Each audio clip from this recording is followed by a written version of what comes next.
又有啉酒赛车的车祸，今仔透早伫新北市五股有一个70岁老大人，行伫斑马线红龙哦，目前人是搁伫病院的急救。这个啉酒赛车的驾驶，妨以公共危险罪上班咯。昨昏伫台南某一个富人人，互啉酒赛车的人弄死。这个弄死人的查某人哦，互发现讲伊伫车祸发生了后，搁伫网络平台发动态，实在是真离谱。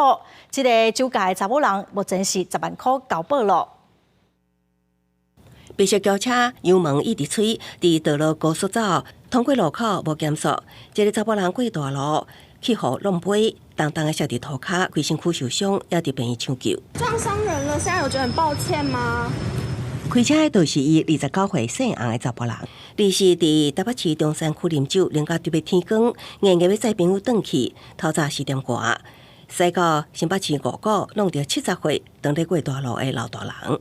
现场肇事驾驶酒测值达0.42，警询后依涉嫌公共危险罪移送新北地检侦办。姓洪查甫人逢上班，车顶3个朋友也拢爱连坐法。另外23发生的台南安平区的死亡车祸，50多岁妇人人，早起7点外出门运动，行伫大路边，一台轿车高速弄到伊，这一弄规台车更加是失控，弄入顶个卡。经检察官讯问后，认为魏姓被告涉犯刑法第185条之3第2项，犯嫌重大，于昨日晚间11点30分许，预支交保10万元。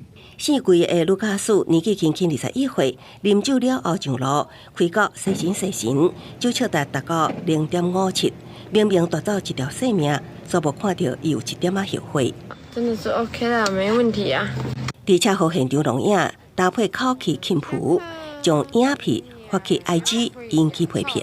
酒驾事故一直传出，今年前5个月对比去年同期增加，甚至有少年化的趋势。为什么现在的年轻人他们酒驾的比例越来越高？所以我们认为说，在12年课纲里面，他必须很清楚的将酒驾这样的危险感知必须纳入在课程里面。除了加强处理，用动法教育面，亲像也爱更加积极。酒驾害人，搁害家己，严格总是有人恶性误解。记者综合报道。